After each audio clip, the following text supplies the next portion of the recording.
Ayan, andiyan ngayon sa sa Malia. Diyan kayo sa bandang nandiyan ako sa bandang KFC. Diyan lalakad ako. Kasi kanina nga nandun sa baba ako galing. Sa baba niyan. Hindi ko napansin na may hanging bridge para diyan, may flyover para diyan sa KFC sa likod banda. Kasi dati pag nagpunta kami diyan nag-off kami ng kapatid ko diyan, pagpunta kami na diyan sa city, sa Kuwait City, tatawid lang kami diyan sa baba. Sa baba doon sa may tawiran sa ano talaga doon sa may kalsada doon kami tumatawid papunta doon, galing kami doon sa kabilang building papunta doon sa Ambassador. So ayun, mayroon pala diyan sa taas, tatanong ako, may nakilala akong babae doon na Pilipina. Sabi ko, saan ba tatawid dito? Sabi niya, punta ka doon sa flyover. Sabi niya nga pala.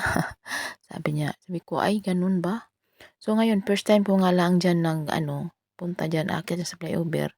Kaya ito yung tsura ko diyan, ano, parang nalilito, tingin ng tingin kung saan-saan dahil naninibago nga ako kasi nga hindi nga kami dumadaan diyan. Kaya ang alam ko kasi wala yan dati.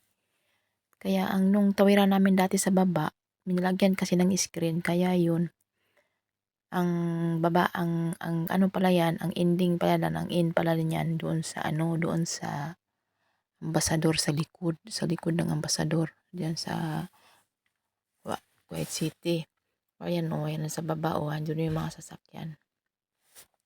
Doon ako galing yan sa Grand Hyper kasi nagpapagupit ako ng buhok ko. Pagkagaling ko kasi sa bahay, paglabas ko, diretso ako doon ako sa gupitan ng buhok.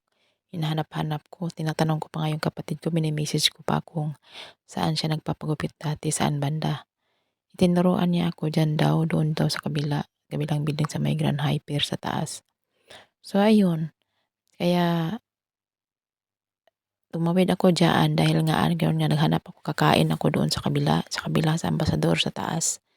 Kaya ayun, tumawid ako diyan. Pagbaba ko pa nga, para pa nga akong nalilito kung ano ba 'to. Iba naman 'tong pinuntahan ko, naninibago lang kasi ako. Kasi first time ko lang dumaan diyan. So ayun, dumaan din si kuya sa likod ko, nagba-vlog din 'yun. So ayan, pagdating ko sa baba, ayun,